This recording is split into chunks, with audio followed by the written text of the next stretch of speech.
Welcome to Meet Me in the City, a podcast exploring music through the boroughs of America. Joined today, as always, by my good friends, Sean and Dan. Boys, how we doing? Going good. Going good. Going I'm doing? going You good. just Going couldn't good. decide? Yeah, there's something in this coffee I'm As it drinking. stands, it's 11:10 in the morning, and I don't think Dan is... I mean, maybe he's having a stroke. I don't know.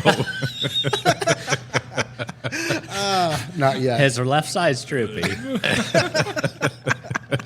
That's just his pants sagging. He's fine. Hey, Sean, how are you doing? I am good. Good. I'm good. It's good to be back. It's been a little while since we've done this. Yeah, I mean, for the people listening, Yeah. it hasn't, but... yeah. And it's awesome to have our guest today, which I know you'll get into. Yep, we're into it We've now. already had a hoot. We've already been not recording for 15 minutes. Stuff that will never see the light of day, I hope. Yeah. So one go of into the- the vault. Yeah, one of the recurring themes on this podcast, especially as we've got going this year, is we've reached out to... We're very lucky that we played music and we're around in a time where we got to be friends with people in the scene and work with people around and book shows and go to shows. And so you'll have noticed, if you've been listening since the beginning, so many of these folks we've invited on are people that we know personally, and today is no exception to that. We're excited to have Seth Graham on the podcast with us. Seth, how you doing? Good. How are you? Good. Good to have you. Thank Yeah. you. Thank you. We're very excited. Just as we begin, Dan, Seth, and I, once upon a time, worked together many hours. We were commiserating and recollecting before we started some good stories that some of them might come up in the official recording, but There you go. some of it will not for obvious reasons. So we go back a little bit with Seth. I mean, I'm trying to think when you would have started. Probably not long after I did, not long after you did, Dan. Yeah, well, actually, I think you guys were there before I came on, weren't you? In I Oakwood. do not remember. I don't remember I either. very much so. Yeah. I started at Oakwood. It's 23 years ago or And so, I remember, 22 but years. You taught me how to pull espresso shots when Whoa. Starbucks was still doing that. Yeah, when we actually had to Yeah, when we Have actually some technique. the espresso was espresso. fine. It was drinkable. And we're off. All right. Anyway, it's 20 plus years, and we've talked about it before. That whole crew we had at that time, we say the number I kick around is probably 75% of the staff at that time was either in a band or dating someone in a band. Yeah. And it made work fun. Oh, yeah. I mean, because you're hustling and making drinks and slinging stuff and trying to appease the masses, but in between, we're talking about, I mean, I can drop a whole bunch of bands that I know Seth and I talked about, Sonic Youth and Unwed Sailor and Damien Drado and Sigaros and Godspeed You Black Emperor and all that stuff. Just all that is like a memory locked in my brain from that time frame. Well, then, and we've talked about it before too. All the upper echelon of Dayton musicians would come in and hang out there too. So Yeah. it's kind of the who's who, place to be in Dayton. It was we like were- one of the few places to go. It Yeah. was just not like now. No, and I talked to my kids are in college, and the idea that there weren't 20 coffee shops in town is a completely foreign concept to them. I'm like, you don't understand. 20 plus years ago, there was like two. I mean, there wasn't even really independent, nothing. It was like two Starbucks came to town, and there was a place on Brown Street. Was it Front Street Coffee? Yeah, downtown? there was Front Street, but it ended fairly soon before I started working at Oakwood. There was Yeah. Paccio. Yeah, there was Paccia. Oh yeah, so a couple of people from Starbucks went and worked at Paccia. People hung on a Paccio. Too. Yeah. So Old spots, which we've talked about at length and are worth mentioning. Seth, let's get into it.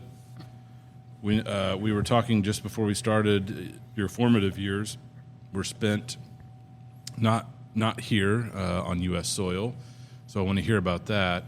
Dan loves to ask about early music influences. Hit it, Dan.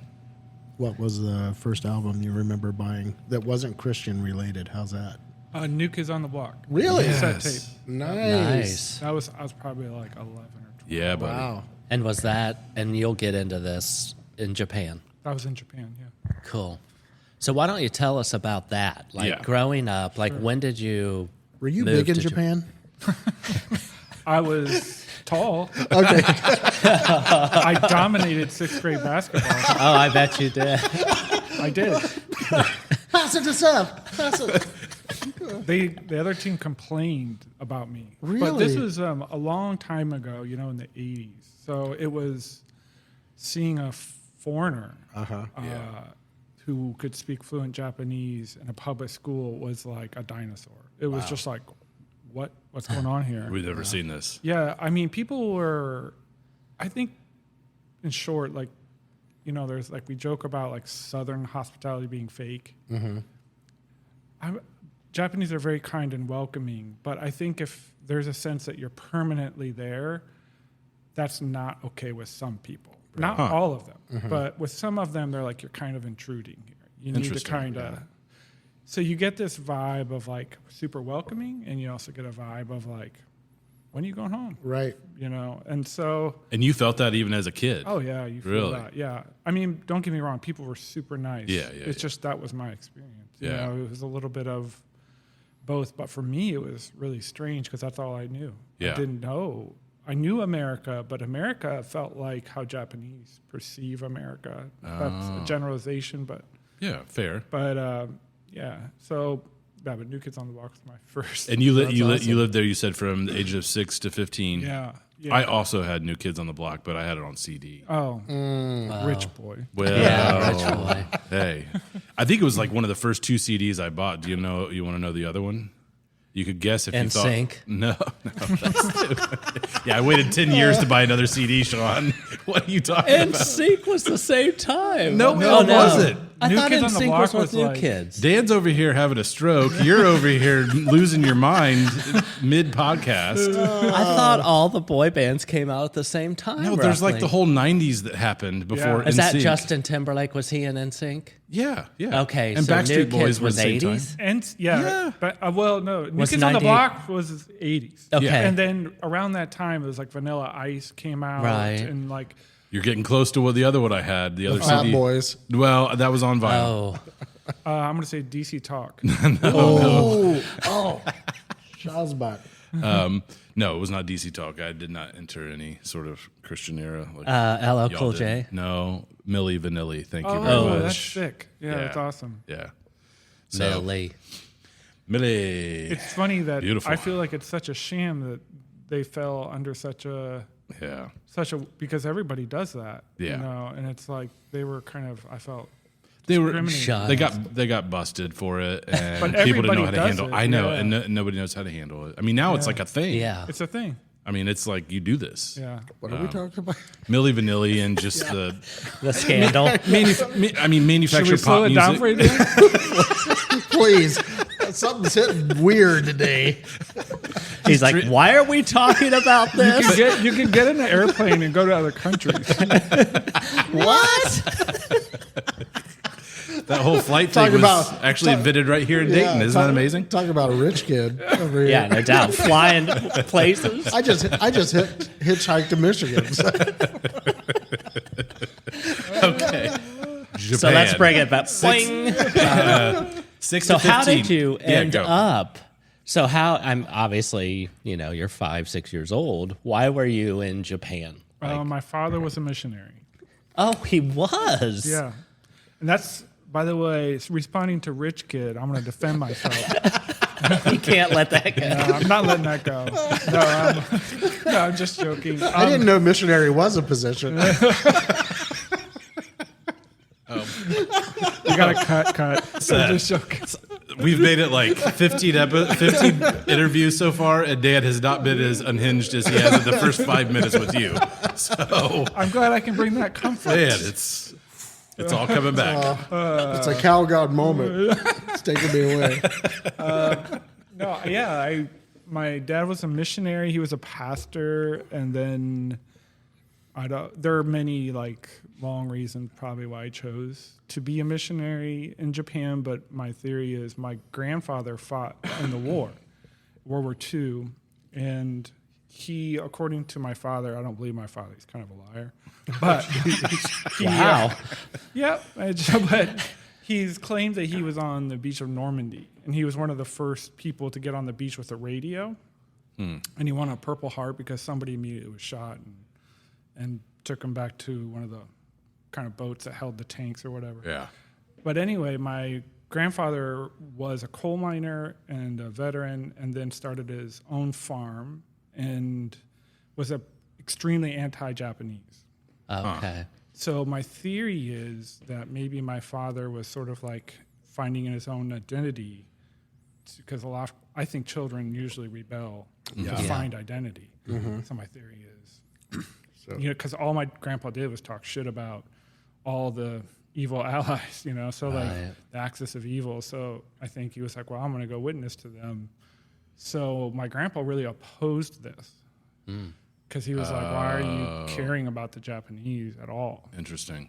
Because he's so essentially, but who knows why? Why Japan was chosen? Who knows? I just have my speculation. But so suddenly at 5, my parents are like, we're going to Japan, and I don't even know what Japan is. Sure. Right. I mean, you're still playing with Lincoln Yeah, Logs. I don't know. And I actually did play with Lincoln Logs. Yeah. Who did? Good Who job. didn't? Yeah. Good job. So, yeah, we left it. I think I was around 6, and then we left, and I just remember getting there, and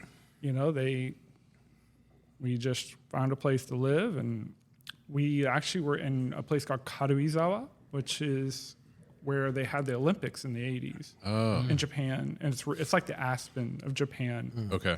It's really beautiful. It's Yeah. stunningly beautiful. It's like a tourist spot now, but in the 80s it wasn't known for that. Okay. And then, it was known to be beautiful, but Japan was still trying to, I think, it hadn't reached the world stage like it has now.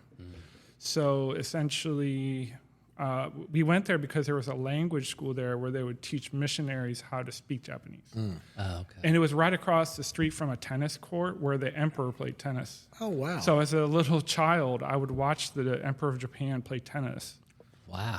which was kind of strange and fun. And I didn't realize the significance.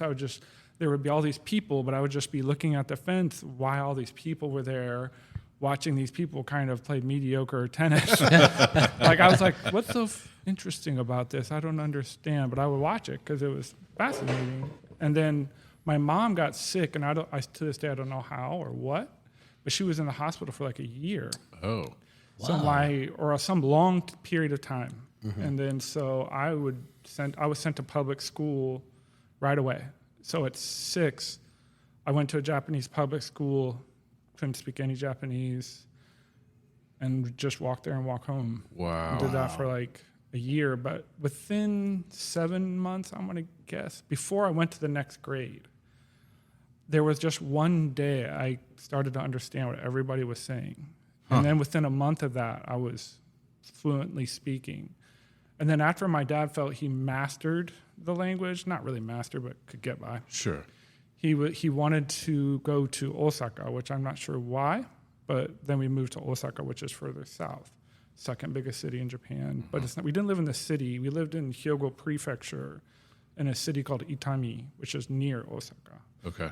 And that's where I mainly grew up. And that I went to 3rd grade there. And then when I went to public school there, I could speak Japanese already. So Wow. That is fascinating. Talk about Where did baptism by fire. No doubt. Where did you guys live until you were 6? we lived on my grandma's farm, and my grandma and grandpa's farm. And that's where in was that? northern Ohio. It's in Marshallville, Ohio. Oh, It's okay. only known for a serial killer that was on Forensic Files.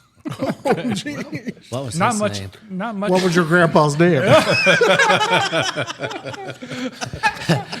It's near Orville, Ohio. Oh, okay. It's where Smucker's is. You Yeah. know, it's like a 10-minute drive from Orville. And my dad's church is in Orville. It's called Orville Grace Brethren Church. Okay. So, yeah, but we lived on my grandma's farm until Till well, you moved. that's not entirely true. Now that you ask, that's a good question. I was born in Goshen, Indiana. My dad was going to seminary, and we lived there for some very short time. I don't recall, but we lived there. Okay. And we lived near Winona Lake, Indiana, because I remember as a very little child going into the lake. Huh. Then we moved somewhere else in Ohio in a house for like a few months. Then we lived at my grandma's, and then we left for Japan. So when you were in Japan, you've already detailed a couple different moves. How many different places did you live? I mean, once you got to that last... I lived in Itami until I was in 6th grade, and then we had to come back to the U.S. because my grandfather was dying. And so we came back, and then after he passed, we went back, and we lived in a place called Ikeda in Hyogoken. That was further out in rural area. And I was by then in 7th grade, 7th or 8th grade. Excuse me. So, yeah, that's where I lived. And then a lot of sad stories of why we left and never came back. But we left at 15, when I was 16, right about when I could drive. We came back and then... For good. For good, yeah. But we would come back on furlough to raise money. Sure. You know what that is? Yeah. Clergy. Yeah, and so we were always broke. Yeah. So we would come back and go on like U.S. tours, and my dad would just petition churches to give him money because we didn't have any money. Mm-hmm. And then there was even one period where I think my mom and my siblings got tired of like just traveling. So I think my dad did it alone, and I just went to Smithville Junior High School for a while. Where was that? That's near Orrville, Marshallville, Ohio. Okay. And yeah, I went there, and actually I just pulled up. I actually didn't know this because I teach special education now, but I was looking through. I collected all this paperwork that my mom gave me when I left the house at 18, and I was on one of the first IEPs after IDEA was passed, which I didn't know. Huh. And I looked at it, and one of my academic goals was to stop speaking Japanese. Wow, really? Because I would get frustrated and speak Japanese because I didn't know how to communicate. Wow. Which, that's one hell of a goal. I'm going to stop Hey, this. just stop that. That's right. I'm not sure if they were trained. I think the way you stop it is just by not doing it. Just crazy. We'll just slap him when he does it. Yeah. Hey, you can speak another language? We don't want that around here. Right. Please Yeah. stop. This is America. Yeah. So, New Kids on the Block, first CD. I mean, I guess my question is, if you're over there from 6-15, formative years, as you said, I think before we started going, you think back to that time, it's such a, especially if you're discovering music and getting into music, it's such an important sort of time as you're figuring things out yourself. Yeah. How was it? Because you almost have like a layer in between. You're consuming, or I assume some of what you're doing, since it was NKOTB out of the gate. That's how down I am with the cause. I got the acronyms, baby. Don't ask me the names of the guys. I'm dyslexic, so that would never work for me. Okay. NOTBK, whatever.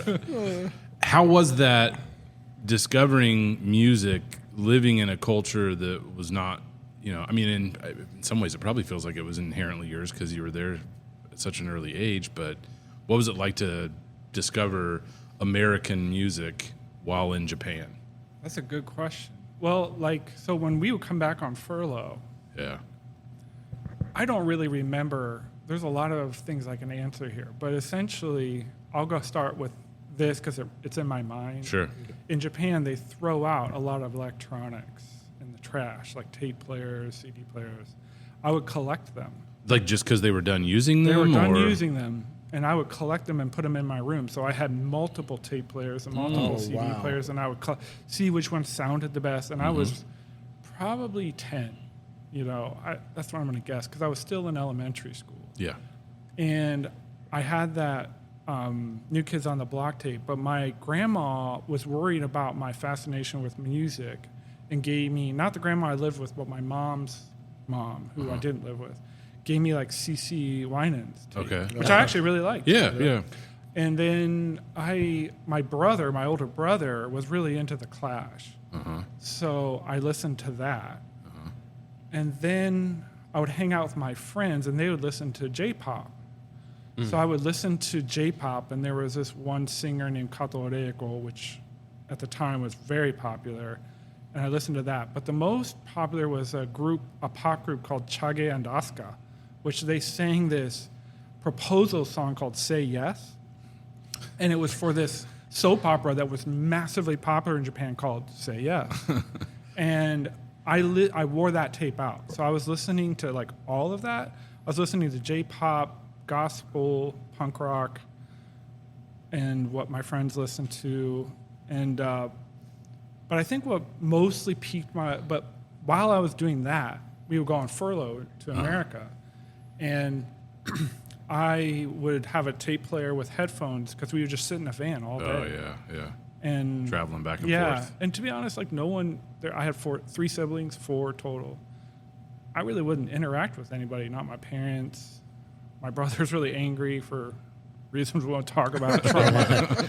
I am too, you know. So like, my brother and I would go into my older brother and I would go into like tape stores while we were on furlough, like in the 80s, and I would just go by feeling. I would be like, I'm gonna try to buy this, but I would barely have enough money. My grandma would give me cash for doing chores on the farm. I saved it. And I remember when I was pooping, I would count my cash. I still do that. Anytime. Christine, get my wallet. I'm going to be in here for a few minutes. Get my change purse. That's what it is. Your jug of coins. Where's those rolling papers? I got to put my pennies. Some confusing sounds coming out of the bathroom. Push them under the door. I love giving Dan like the red card. That's right. I know. You're just feeding them. It doesn't take much, believe me. It doesn't take much. Yeah, but I would know how much I had, and we would go. And so, like, I bought like AC/DC. I bought like Guns N' Roses. I bought Red Hot Chili Peppers, Blood Sugar Sex Magic, and Mother's Milk. Yeah. And I would buy them just from the posters. You know, and I'd be like, this is what people must be listening to. Sure. So I will listen to it. You know, and then some I didn't like and some I really loved. And I didn't know why. Like Under the Bridge by Red Hot Chili Peppers, I just listened to that on repeat. Yeah.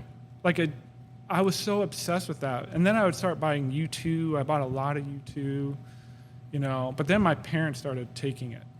Oh, really? And that's, that changes the musical journey at that point. Old Dan's had some experience with the tape confiscation. Yeah, exactly. Christian school. Yeah. I mean, that happened to me, too. That was probably like 10 or 12, and I was like aggressively listening. And they didn't care. I think because I was just in my room playing with Legos, listening to music.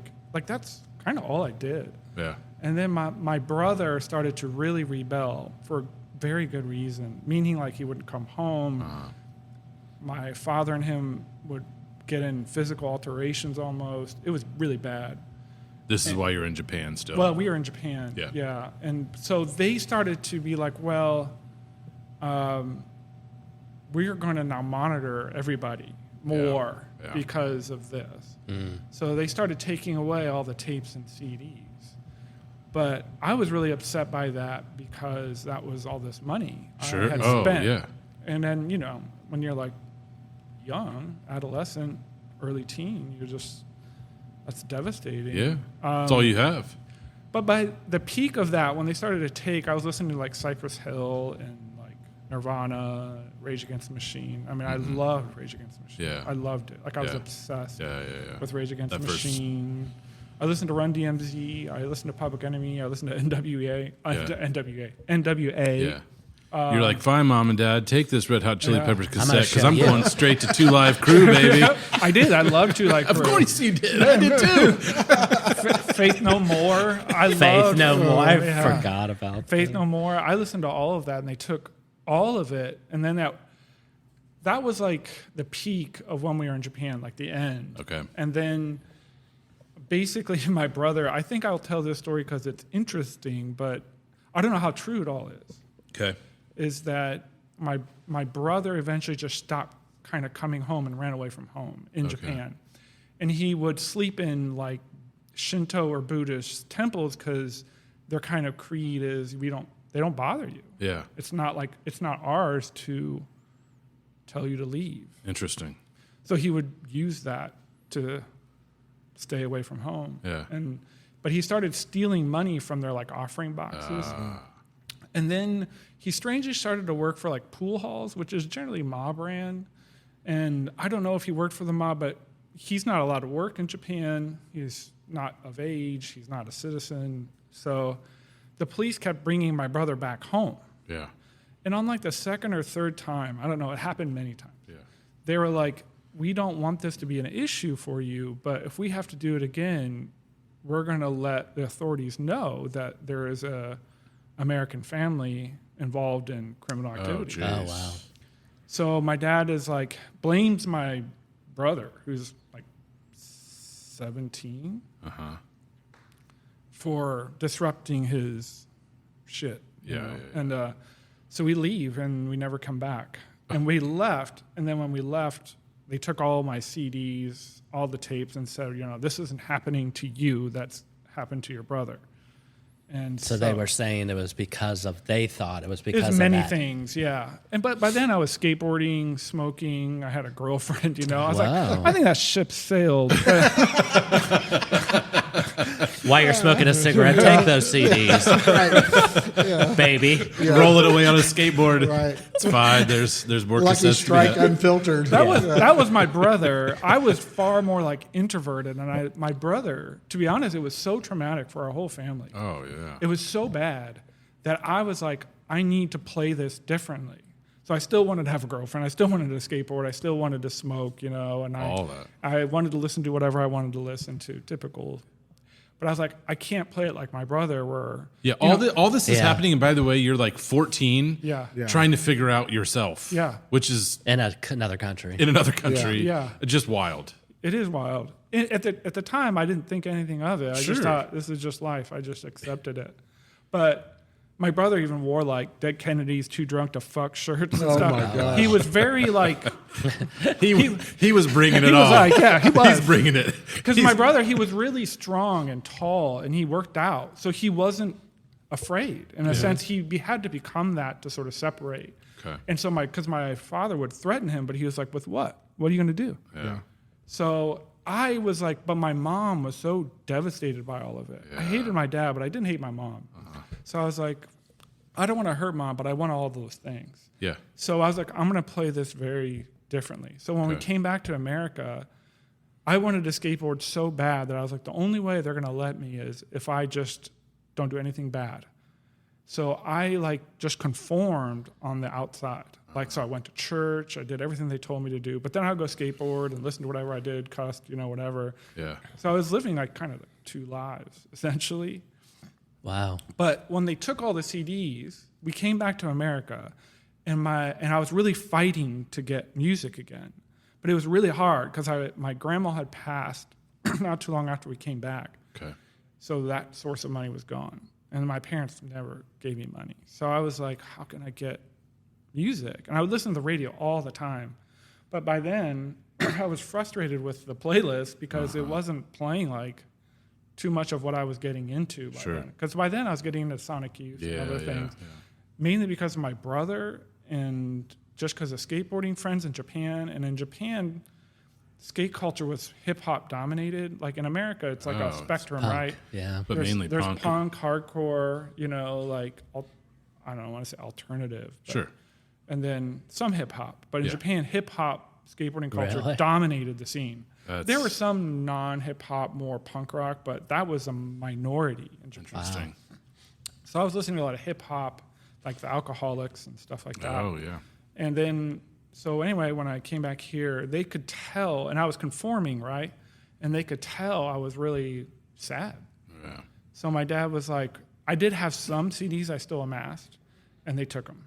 But this time he felt bad, I think. And he was like, well, I feel bad about this. So I'm going to take you to a Christian bookstore, and you can buy whatever you want. And so this is the early Tooth and Nail scene. Oh, wow. And I'm sorry. I didn't know. I didn't know there was Christian rock. I didn't even know it was a thing. Right. I had never experienced it. It's not in Japan. Barely was. But at the Christian bookstore we went to, they had like labels. Like, so they would have Starflyer 59. Yeah. Oh yeah. Which Instead It's of, like this. they were like, recommended if you like Radiohead or Yeah. Sonic Youth. yeah. which I like both. So I was Yeah. like, okay, well, I'll try it out. Yeah. So I ended up collecting like all of that, Yeah. all of early Truth and Nail, all of like any Christian hardcore, Yeah. and just started going through that, you know, and they let me listen to that. But what was interesting is I think I bought Zayo's The Splinter Shards, The Birth of Separation record. And I think I bought, I bought, one of my favorites was a band called Warlord. Do you remember this band? Yeah. Who is on the Lord's side? I am on your side, Lord. But that shit was good to this day. So, I mean, a lot of that stuff was good. A lot of the stuff that said, if you like this, try this. Some of it was awful. But like Starflyer, I love Starflyer. Starflyer's good. Starflyer's Awesome. It's good. Yeah. Yeah. Wasn't like, Zayo from Ohio? yeah, some of them. Yeah. Dan is from Pittsburgh, but the singer. okay. But essentially, they questioned that. They were like, I was listening to like Warlord, Yeah. and Warlord is like Sabbath, like it was ahead of its time. It was like Sabbath inspired neurosis kind of stuff, but that's right now that's like really ubiquitous and common. At the time, it was nobody was doing that. No, yeah. So, and I loved it because it was sad, slow, and heavy, and I was Yeah. like, I can get behind it, you know. That was my tagline in college. Sad, slow, and heavy. Here comes old Dan. Old sad, slow, and heavy. So unexpected and so good. SLH is coming. But I'm dyslexic, so it's LSA. I don't even think we're using the right letters at this point. Oh, it doesn't matter, really. I don't think anybody cares. He poured his heart out, and Dan's making jokes I about love it. I love it. It's like we used to work again. It's crazy. Yeah. So I have a question. So just flashing back a little bit to your brother when he got into the Clash, right? Yeah. How did he?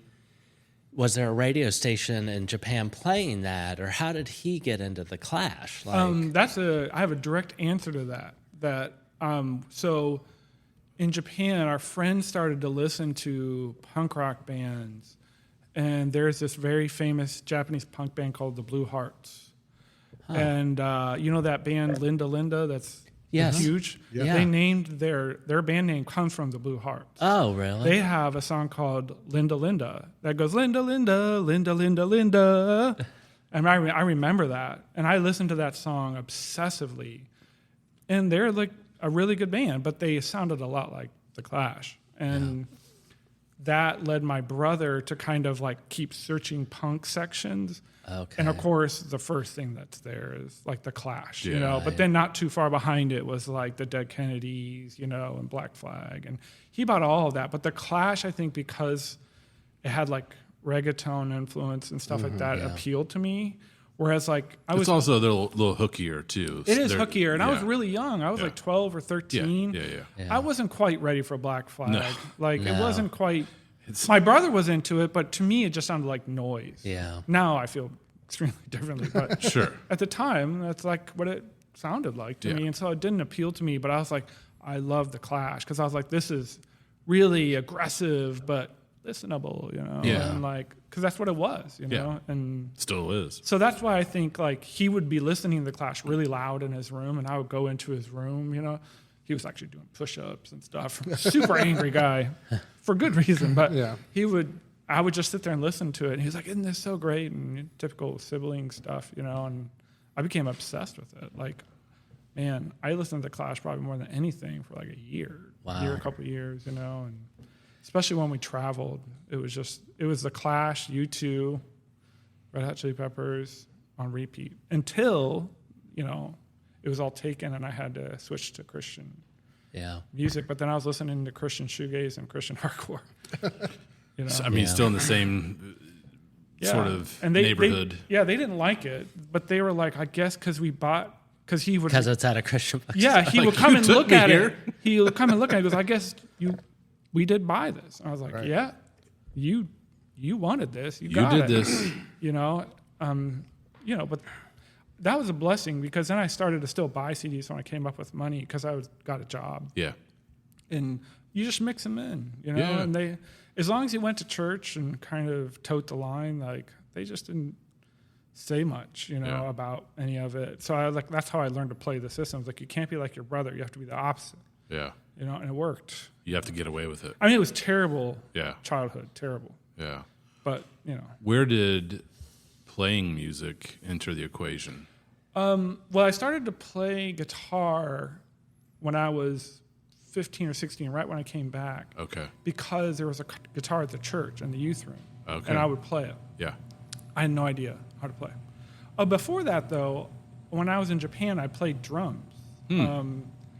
I was already listening to music so much that I wanted to play drums, and I asked my mom. There's this department store in Itami where you could, like, this little corner had like a music room, and it was like drum lessons, guitar lessons. It was just like a sound room. So my mom let me take drum lessons for like 1,000 yen a week, like $10 or less. Wow. And I did that for a while, and he taught me how to play like 4/4.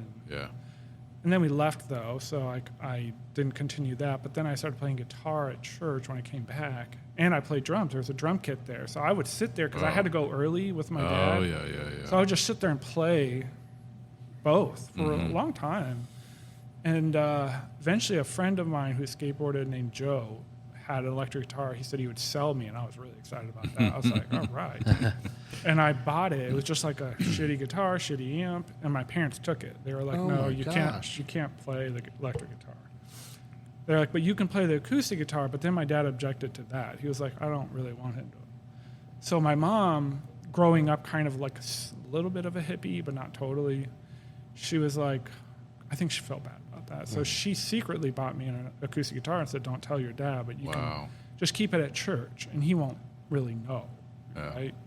But even before this, actually in Japan, right before we came back, there was a youth, like, pastor guy, like, kind of visiting us, and he played guitar, and he had one, and he let me play his. And I would sit in my room late at night figuring out chords, but I didn't know they were chords. I would just hold my fingers down and be like, this is a cool sound. I like this sound. Yeah. And I would try to listen to, like, music and replicate it. I couldn't, because I have no training. No one told me anything. I don't even know how to hold my fingers. Yeah. I'm just guessing. Yeah. So, fast forward to America, my mom bought me that guitar. I'm playing at church. And then my youth pastor taught me how to play G, D, C. Sure. Of course he did. Yeah. So you play these songs, and then quickly I was like, these songs are boring. I was quickly like, God, these are so boring. I didn't have fun playing them, but I loved playing so much that I just played it. Did it. I didn't care. Yeah.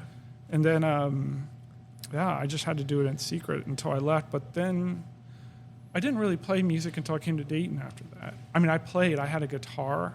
Eventually, I bought an electric guitar with my own money after I moved out, and it sat in my apartment, actually in Xenia. I moved to Xenia. Huh. What a place So to why pick. did you move to Xenia? I got a translating job in Wilmington, Ohio. Oh, really? So after I left home, I had to live with my youth pastor because I had no money, and he had a trailer, but I was desperate to leave home. I was desperate. So I left home, but I still had to conform. You know what I mean? If I didn't conform, the abuse would get really bad. So I was like, I don't want to be abused like my brother. Even though I still was, it's hard to explain. Yeah. So that was the only place I could afford to live, and I worked at like a Mennonite-owned like furniture shop, which paid nothing, and I could barely afford rent. I could barely afford a car, so I felt really trapped. I was like, I need to get out of here. I need to get out of here. So I was like, I can speak Japanese. Like, it occurred to me, I was like, I'm gonna find a job. Yeah. And so I got online, even though this is really early days of online. Yeah. Found a headhunter and just put in an application. I can speak Japanese. And I thought, no one's going to give me a job. I didn't have a high school diploma. I had a GED because I was homeschooled. Oh, yeah. After we came back from Japan.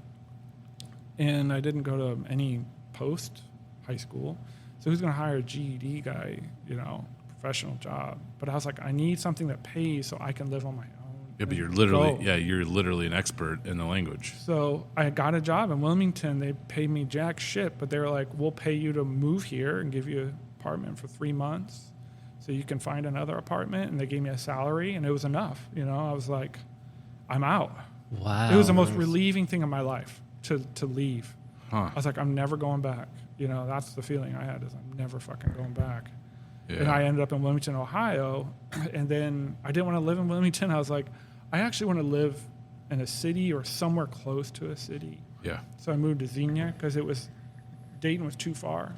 Xenia was just enough. And I could go to Dayton if I wanted to. Yeah. And I could go to work in like 30 minutes. So when I lived there, I had an electric guitar, and I would play on my own. And that's when I went to some of the first Dayton shows. Really? It was that era. I saw flyers that Andy put up of Starflyer 59 playing Andy at Ingram. the Vineyard, I think. Yeah. Yeah, Andy Yeah. would put up Wow. Andy Starflyer. Ingram. Yeah. And so I was like, Starflyer 59 is playing?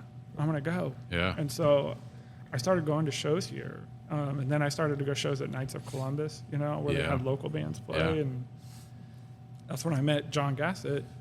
And John convinced me to play in his band, but I was like, I am not qualified. Because I saw them as virtuosic Yeah. jazz musicians or something, not literally, but, you know, I was like, they know how to play. What's the name of that band? That was I Cried This Night. Okay. Yeah, that was before the Fire Signs. So, yeah, I just was like, I'm not qualified. I don't have the equipment. I don't know how to play. But I had been writing songs since I was 15, 16, but not with the intention of publishing anything. Yeah. I just enjoyed making chord progression. Yeah. Because I noticed that everything I like had a progression that I liked. I like this progression. I like that progression. I'm going to make my own progression. Yeah. And it was like playing Legos Yeah. to me. So when they asked me to join a band, I felt too vulnerable and too like, I'm not qualified to do this. Yeah. Essentially. And no one ever really taught me, you know. But I think I had enough to play along to like basic, I wouldn't say pop, but whatever we were doing, you know, whatever that was. Yeah. You know, like I could play along to the beat, you know, not well, but I Yeah. could, right? So I did, and then like that's where it all started. So you did join the band. I did, yeah, I did. And how long was that band together? I Cried This Night turned into the Fire Signs, but I Cried This Night was originally John Gassett, Ryan, France, myself, and that was it, I think. There was a guy named Mike. He unfortunately passed away, but that was before I joined the band. Okay. And Mike was in the band with John. It was like, I think it was like Mike and John's band. Okay. And I don't know how involved Ryan was in the inception of it all, but I used to go watch I Cried This Night open for like Starflyer. Okay. And like they were the local band doing like kind of like shoegaze, you know, like Okay. sad, slow, which I was really into. And they were Yeah. really into kind of like really hyped Ohio Christian bands like Kareth Ravine. I don't know if you know that band. They were like a perfect mixture of Sunny Day Real Estate and Smashing Pumpkins. And they were extremely good. Man, I know that name. They were extremely I cannot good. Place Like it. I thought they were going to be huge. I want to hear them now because I'm just trying to imagine a mashup of those two bands. Oh, it's so they have two records that are just absolutely phenomenal. Say it again? Kareth Ravine. But they played How in do Dayton I once, and know I think I that? Cried This Night open for them, and I went to that, and you know, I was like, wow. But I liked I Cried This Night because it was like extra sad and extra slow, which to me, Slowcore. yeah, I was way into slowcore. Like I was by this time, I was obsessed with slowcore. Yeah. Like Bedhead and all those slowcore bands on Touch and Go, early days. Low. Even before that, like Really? yeah, like Duster and Bedhead and Seam. I was so obsessed with that. And then so when I Cried This Night did that really slow, I didn't realize that other people were not enjoying it because I was enthralled. And I thought that slowness with like John's little falsetto voice was absolutely just captivating. So when they asked me to join, I thought I was going to make it worse. I really did. Oh my gosh. I was like, I don't think you need me. I think you all like are so good, you know. And to be honest, I kind of regret joining. No, but it did like catapult me into music. Yeah. Yeah. So in that sense, I don't regret it. But Yeah. in this sense, I don't regret it for you. Yeah. Oh, wow. So did you know John from going to those shows? Is that how you met? yeah, him? I would just go to all the shows, and I was just by myself. and John, he's like really extroverted, so he talked to me a lot, and I think he's a hell of a drummer. yeah, he's an incredible musician, incredible. Yeah. So had you moved to Dayton by the time you joined the band? Yeah, I mean, I was here for like a year at least. Okay, if not by longer. that time. Okay. Yeah. Okay, so you went ahead and went from Xenia to Dayton. Yeah, I lived in Xenia alone until an old friend of mine who also plays music, who's from Mansfield. I kind of grew up with him in the church, but he went to a Mansfield Grace Brethren church, which is roiled in controversy if you ever want to Google it. But we'll get into it. It's an insane story. There should be a movie made about it. It's so insane. But he had so much trauma from that, and I knew that. And he was like, "Can I live with you to kind of escape it as well?" And we commiserated on that. Yeah, We were dear friends from that. But we have been dear friends since a young age. His name was Sam. So he lived with me for a while, but I think he just was so damaged. I was damaged too, but he was extremely damaged. Yeah. I think he kind of just became a nomad. He left and kind of never came back, and I don't know where he went. Really? To this day? To this day, I don't know where he's at. Wow. He just left, though. But he does that. He kind of just, I think he's just like disillusioned by everything. I don't blame him. But yeah. But I lived there by myself outside of living with Sam. And then until I eventually worked at RSD, the translating job, for like 3 years. Okay. And then was like, I don't want to do this for the rest of my life. Yeah. And decided to go to Sinclair and had no idea what I was going to study. I quit that job and moved to Dayton, lived in North Dayton in a basement, and went to Sinclair. As rich people do. Yeah, That's where the rich people live. For sure. North Dayton. that's right. In a basement. In a basement. In a basement. It was a nice basement. Had windows and everything.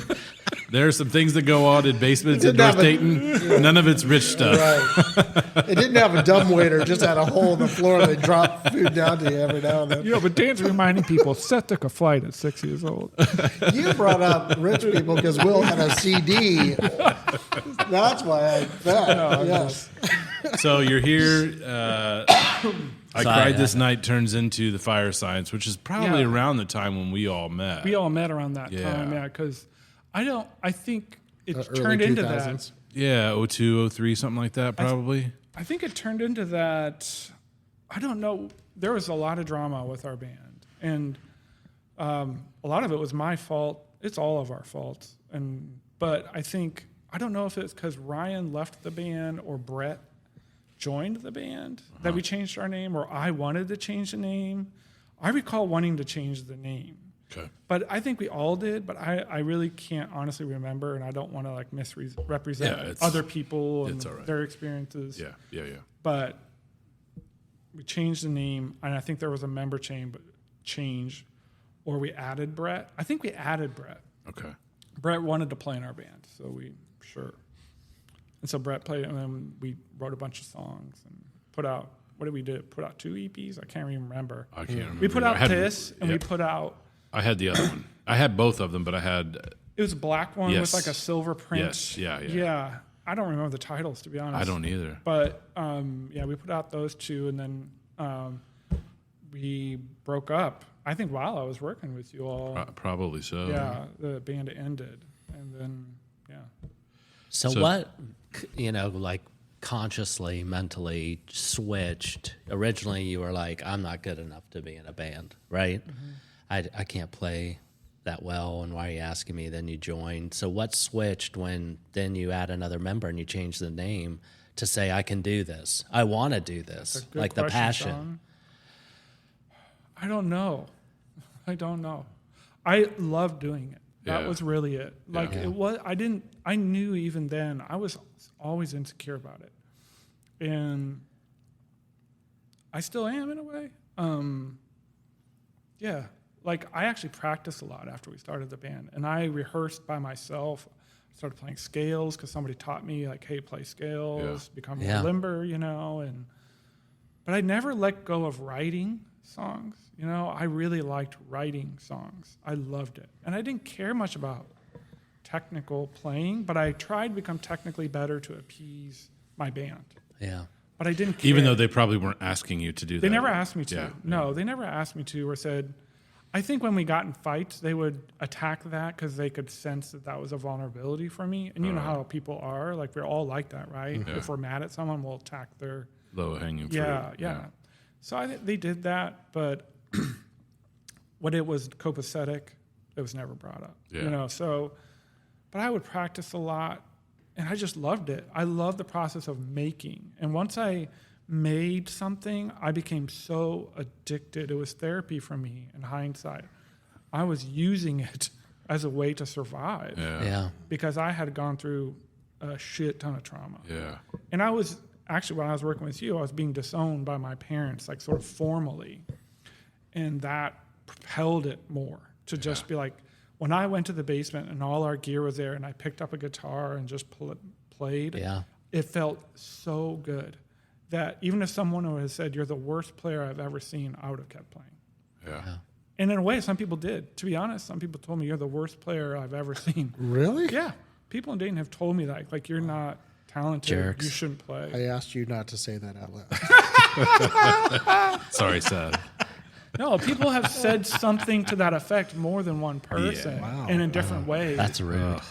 But I think like that formed my sort of philosophy a little bit, not to get into the whole thing, but it started to make me think like, well, I was denied the opportunity to learn except for G, C, D, and A chord. Mm-hmm. And I was The holy chords. Yeah, they are the holy chords. Yeah. Don't turn that into a minor, bitch. What is that? Is that E minor? Brought it down, man. Yeah. God does not approve. We need to lay hands on you. My hands just That's went also there. what Dad did in college as well, a little bit. Lay hands on people? Yes. I always had a mask on, so it was okay.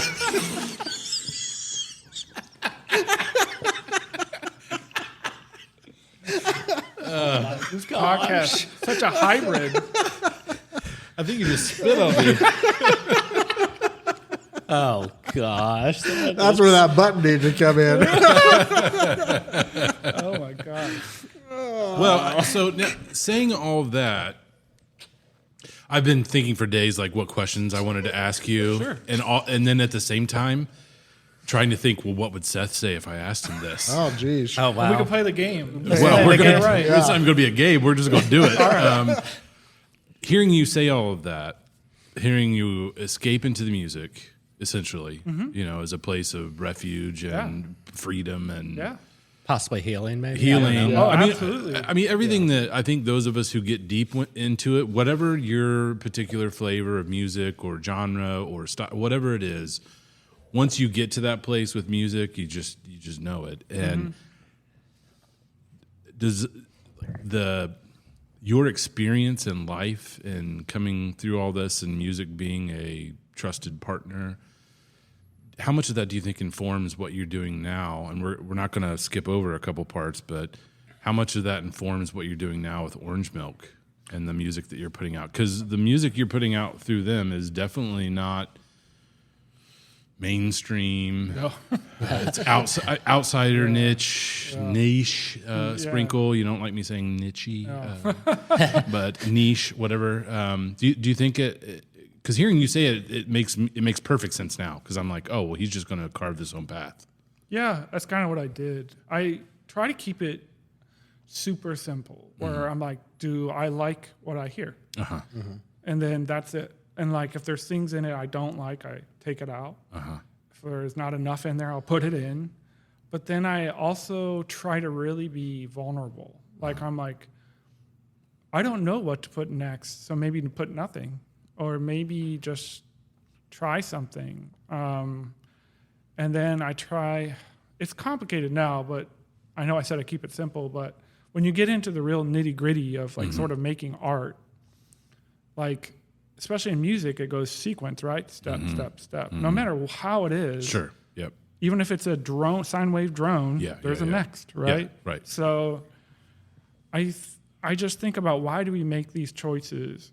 And I used to think, I want to make something that I didn't even expect next. And to some degree, I still hold myself to that. Like, what would be the next thing that might be surprising even to me? But also that coupled with the idea that I don't like art that is sort of out of spite or in sort of, or like angry at something. So the next surprise is just out of like, fuck you kind of thing. Yeah. Or what you would expect to come in the sequence. Yeah. I want it to be like interesting in a somewhat like, I don't know the vocabulary I have, sincere, but I don't like that word because I don't know what sincere is when I actually think about it. Mm-hmm. But yeah, now I think I've made music for so long and I've listened to so much music that I try to think of music more now like just pure art and filmmaking. And I sort of think when you watch a film or you listen to music, it's sequenced, right? But interesting film brings in ideas that you don't expect, but somehow start to meld, right? Mm-hmm. But then I think of like John Waters films where there's like these really serious underlining themes and really beautiful shots. But there's also like pops of funny, but the pops of funny come from sort of like him laying a foundation where it organically allows for that pop of funny, right? Or pop of strange in a way that the viewer, I feel like, isn't put off. They're just like, they're along with they're going with journey. you know? Yeah. And I kind of try to think of music that way. So now I try to lay a foundation. Like, what is something I want to hear that I haven't heard? Yeah. What do I like? I think your whole label is something that we haven't heard. I call it, I told friends before, it's like the John Waters of labels because it's like there's seriousness, but there's also like really making fun of everything. But there's also like sadness. There's also joy. You know what I mean? And I feel all those things. And when I started making music kind of after bands, because bands is a different story. Yeah. To kind of regress to bands. Bands. Well, we can hold there too. Once well, bands to me, I realized having really huge joys doing the bands I did in Dayton and also really bad, horrible experiences being in a band. I realized for me, I can't speak for other people, it wasn't about art as much as it was about sort of kinship, friendship, camaraderie, and just enjoying life together, all wonderful things. Yes. So the art takes a far second seat to that. Yeah. And then where I was wrong in so many ways about being in those bands is I thought it was about art. Yeah. Because by then I'm into like Stars of the Lid, I'm into Bedhead, I'm into these more strange acts at the time. Stars of the Lid, gosh, I haven't thought about that band in but I'm into that, and I wanted to emulate that. I was like, I want to make something like that, where every chord progression is interesting. Yeah. There's no bullshit that's interrupting. Yeah. Everything works, you know. But to do that with other people is to negate their ideas, right? You have to say, your bass line sucks, brother. You know? Well, and because everybody's bringing their own ideas of what you're talking about and then trying to mesh those together, which is not easy. And what I'm wrong about is I was so certain about my idea, right? Which is not okay. You're a band tyrant, and that's not okay, you know. And in hindsight, I should have treated it like that, not like a band tyrant, but like, let's just have fun together. Let's make songs and enjoy it for what it was. And if somebody goes, do you like all your songs? Well, not necessarily, but I'm just having fun with my friends, which is nothing wrong with that. And people enjoy that. People come and watch it. Everybody enjoys it. It's church, you know? Mm-hmm. There's nothing wrong with that. I like that. Yeah. And there's even bands who do that who make what I think is like flawless music. Yeah. Some not flawless, some in between, whatever. But for the power of solo is you can just go total art and really hold yourself to extremely rigid standards and be like, what do I want to convey here? Kind of like film editing or filmmaking, you know? And so I sort of see it that way now. And so when I left all bands, and just started, I was like, it was liberating. Yeah. I was like, oh my God, I don't have to find out when they're available. I don't have to, I don't have to convince them of this idea. I don't have to, it's just me. Yes. So I think that changed everything. And then when I start to read a lot and watch interviews by other artists and go look at art, it really forms everything, And then you're free to do what you want when you want, if it's just you. Yeah. I mean, like today before I came, I was working on stuff, and so like you can practices every day, all day. In some sense, it's like you're not practicing because modern stuff allows you not to do that, you know? So for me, I feel eternally grateful for the computer because I didn't have to now worry about proving myself as an artist. Because there's a whole philosophy, I think, in culture with men mainly playing a guitar, right? Yeah. It's loaded. Yeah. Well, you could break that down in infinite, right? Like, does that make sense? Sure. Yeah. And so Yeah. people decide what they like based on like sort of like he can play better than I can. What he's playing is somewhat irrelevant, right? Yeah. Like, and so I feel like I was always of like, well, no, what he's playing, he shreds, but every note he's playing is not interesting. That's how I thought. And I was like, I used to feel shame about that. Like, you're not supposed to feel that because I couldn't find anyone who shared that. I didn't really much express it too much. If you want to get Sean wound up, just ask him about the blues.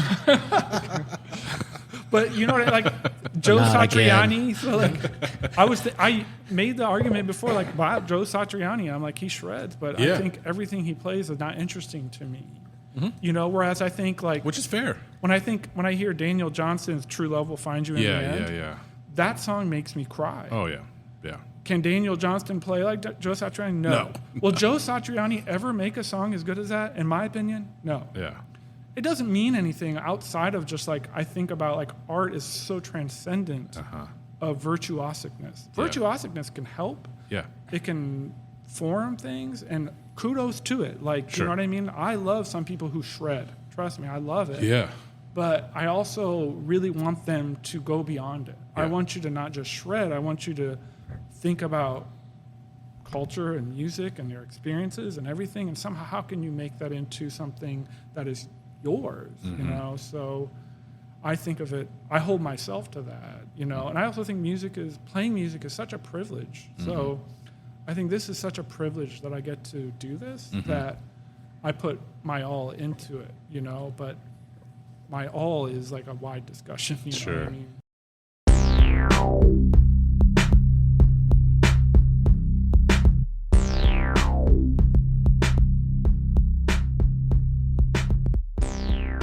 Meet Me in the City, sponsored by Twisted River Coffee Roaster.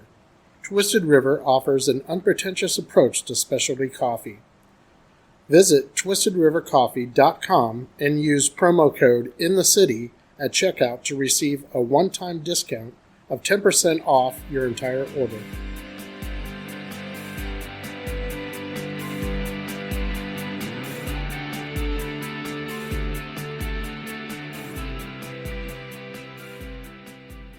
This episode of Meet Me in the City has been recorded at Yellow Cab Tavern, located right outside of Dayton's Oregon District. Yellow Cab Tavern is one of Dayton's premier gathering places, showcasing live music performances from local artists, food truck rallies, art shows, and so much more. Stop by for a beer and food. They have great pizza and brunch on the weekends. They also have a rotating selection of beers on tap. They're located at 700 East 4th Street. We hope that you will stop by and support them as they have supported us on this journey.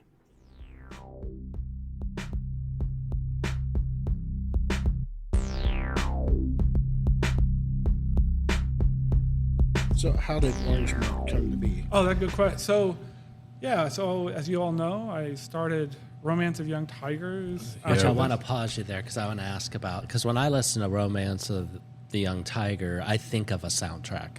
Yeah. I mean, I was really into that at the time. I was into Stars of the Lid big time. I was into Belong, October Language, you know, and those records. Everybody I felt like in my area was into that. I was really into Silvermont Zion. I was really getting into Noi and Krautrock at the time.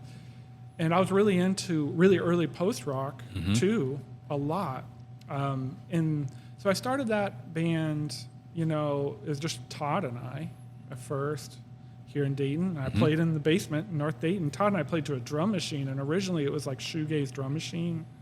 But I found that kind of unsatisfying, so we kept playing, and then Jeremiah really wanted to be in our band, so I was like, another coffee shop connection from back in the day. Yeah, Exactly. and a really good musician. Yeah. Extremely good musician. Bass player, right? Yeah. So, I mean, I'm playing with two really good musicians, and I'm not a good musician. Todd is an extremely good musician. He shreds. He was playing in metal bands before and shredding. And then he joined As our they do. band that was like, and then Jeremiah was playing in pop punk bands Yep. that had really complex songs. And, you know, he was shredding too, and I'm just like farting around, you know. But I do think my strength was like songwriting. Yeah. Like I could write interesting songs. Can I play? Meh. But I think that's what I had over them. You know what I mean? Because they relied on me to write everything. They're like, you write everything. And then they would kind of chime in, but they were more accepting of sort of my tyrantness. You know, they were like, I was like, don't play that part like that. Play it like this. But I didn't know what I was like when I would tell people how to play. I didn't use proper music terminology. I would just be like this. You know what I mean? Or it has to kind of sound like that. You know, and they would be like, okay, and they would do it. You know, and I loved that. I was like, all right, it's more sounding like I want it to. But even then, it wasn't perfect. Like I was like, this is not exactly what I want, but it was closer. Yeah. I loved that. But as I was doing that, I ran into Keith, who's in a ton of Dayton bands. Keith Rankin. So he's in like Jet Kit Committee. Yeah. Was in the Sailing too? He wasn't in the Sailing. No? Those are just his friends. He's Okay. now in a band with the two guys from the Sailing. Okay. Not I really a forgot band, about the like a trio, Sailing. like a trio that are mostly online music collaborators. But sometimes they've played live together once. But it's mainly just James and Tech from the Sailing. They have a band called Death Dynamic Shroud. Okay. But Keith he played drums and keyboard in different bands. I mean, that he was in, you know, he's best friends with Brian Baker, who was in tons of Dayton Yep, bands. yep. And he played like synth in Brian Baker's band, played in, I don't know, so many. I can't think of them all. Yeah. And Romance of Young Tigers played a show like in, I'm going to say Middletown or Hamilton or something, way out there, at this venue that had like checkered floors. Was it the above the pizza place in Franklin? Maybe. It had checkered floors. I'm pretty sure that's it. It was like a ballroom almost kind It's of like thing. a ballroom. Yeah. I don't remember. I'm pretty sure we played that show. We may have played that show together. Really? We may have been on, or I I'm was sorry. there. I'm sorry, I don't recall. Oh, it's okay. I don't know that it's 100% true, but I think. Well, we were there, and it was like all pop bands, but this was our Romance of Young Tigers went into two stages. First, it was kind of structured, and had like, you know, these like kind of long, more epic songs, and then our second stage was doing more what I wanted, which was like sort of like Stars of the Lit, like long drones that slowly built but got super loud. Yeah. We did that. It was pop bands and us. A lot of, I think it was one of those shows, you know, where it's like the audience is a lot of people's parents, you know, younger kids. Because it was an all ages venue. If It it's was the right all place, ages. yeah. And it was in the middle of nowhere. Yeah. I think we were extremely not welcome. No, but everybody was really nice about it. But Keith was like really into it, and he came up. I didn't know him. He started talking to me, and you know, he was like, "I'm sorry, my band's not good," and I liked his band.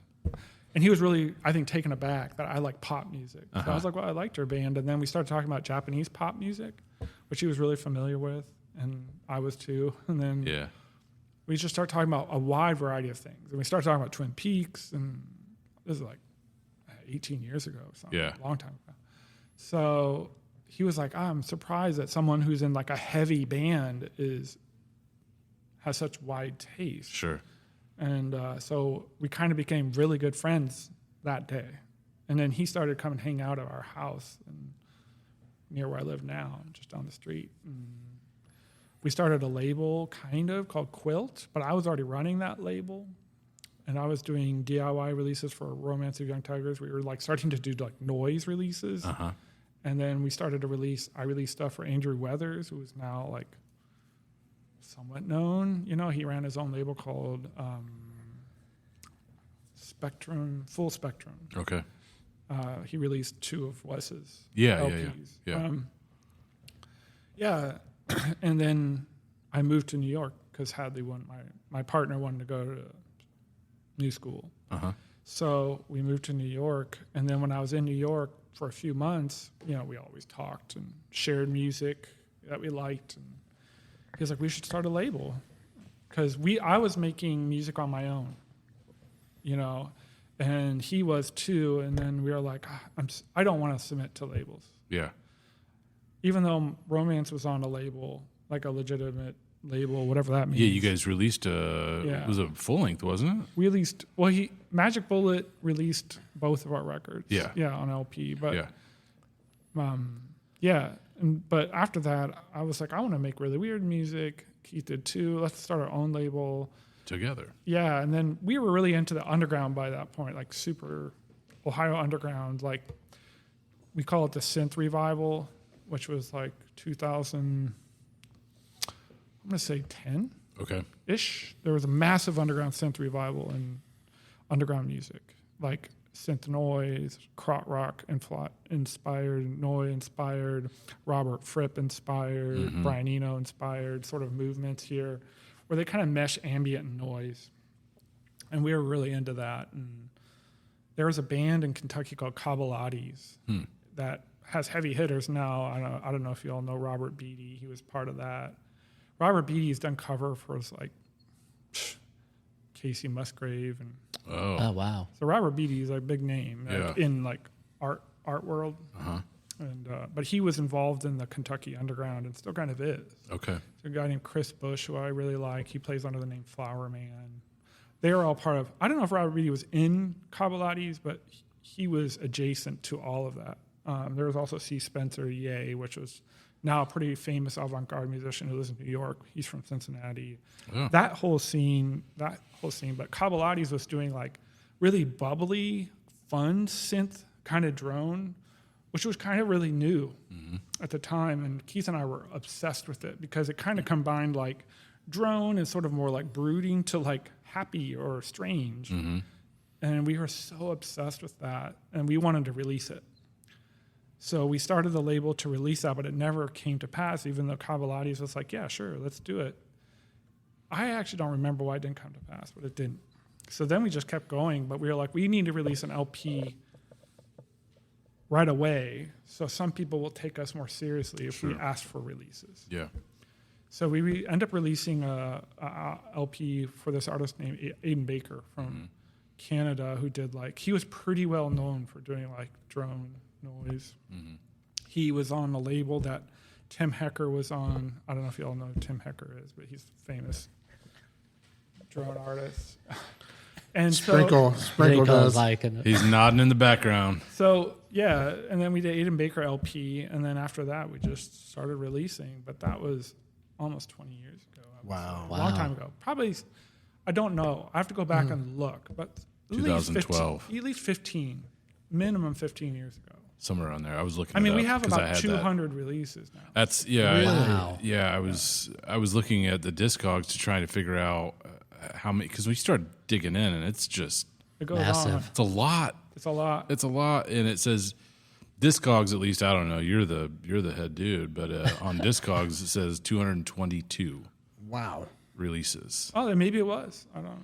So you're We're not up good there. at we're not good at archiving or cataloging. We really aren't. Yeah. So like I try to save everything we've done, but I don't have it all. There's some releases I don't have. I don't know what happened to them. Interesting. So, and to this day, you and Keith are still co-conspirators in the label. Yeah. Initially, it was because you found a kindred spirit who was interested in the same stuff. I assume at that point, because this underground stuff is bubbling, there weren't a lot of avenues to get it. Obviously, the internet is an avenue, Yeah. but as far as labels and where to go with this stuff, you just did it out of necessity so that you could release other artists who are doing things you're into. That's a good question. I think it was a combination of doing our own releases. Like I made a record, now I want to put it out. Yeah, And then like with Keith's Giant Claw stuff. yeah, I mean that was when I was doing Quilt before Keith kind of joined. I asked Keith to do a release.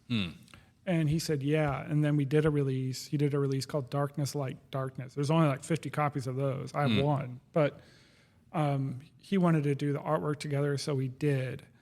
And I think that was like the beginning, you know what I mean, of like we should do this because we had so much fun doing it. And well, we just were really interested in sort of like multi-genre meshing. Yeah. We were really interested in that. And we really were kindred spirits about that. Yeah. And we felt, even though we loved the underground, it was too like bro-y and too like brooding. And we noticed it was like the same 4 guys cycling through release cycles through different underground labels. And we were like, there's so much more going on though. Yeah. That's interesting. We would love to be a part of that, but also we wanted to release our own that we felt could be. I didn't want to assign it to be a part of it, but we thought it could be. Yeah. And it was really like that simple. We just enjoyed it. And we really liked it. And we liked music a lot. We liked art a lot. We talked about film, art, music, like endlessly. Yeah. Hours and hours and hours and hours. So it was just fun. It was camaraderie. It was kind of like being in a band without the headaches. You know what I mean? I mean, we were in a band together for a while. Keith and I did Cream Juice for a while. You know, Oh, that was really I didn't know fun. that was a collaboration between the two Yeah, of you. Cream Juice was Keith and I I. had that first cassette. And that was really fun. You know, we recorded the first one in Dayton. Okay. And so, like, yeah, like, but it was just different with Keith. Like, I didn't have to, like, convince anybody. Yeah. And he didn't have to really convince me. Yeah. And I was like, oh, this is what maybe, I wouldn't say more interesting because that's really condescending, but more like bands that are really, like, I think cohesive and really, you can tell, kind of have a assertion in the cultural geist. I feel like are just more kindred. And the bands who struggle are fighting on the style, and then it kind of comes out a little bit messy. And sometimes that ends up really working out, Yeah. but sometimes it doesn't, Yeah. I think. And that depends on the beholder, obviously. But Do you think you've been so? I've been trying to think about this, and I haven't looked at what anybody else has said. Your label as a whole, some 200 plus releases, definitely has an aesthetic to it. oh, yeah, for sure. How much of that is driven by you and Keith? How much of it is driven by the people who are attracted to what you're doing and say, oh, we'd love to have our stuff released through Orange Milk? Both, Both. I would say. I mean, it started off with kind of like both of our styles. I think Keith really liked how much I invested in like Romance of Young Tigers artwork. Yeah. And then he really liked how much I invested in Quilt record label artwork. Okay. And so he felt the same. He's like, the artwork should look really good. Mm-hmm. So let's continue that. Mm-hmm. So he's a really great artist, as we all know. So like, you know, when we started, he would put collages he did on there. And I Yeah. did the same. But then we quickly moved away from that. We didn't like it as much as we thought, and then started doing Photoshop stuff. Mm-hmm. And it was really combining our styles a little bit, or the airbrush stuff was definitely Keith being really inspired by Robert Beatty. But, you know, we kind of took, I don't know, we were more funny about our covers and trying to combine like serious funny, serious gross, serious absurd, also, but kind of like striking. Yeah. And that was kind of our goal. I don't know if we were always successful.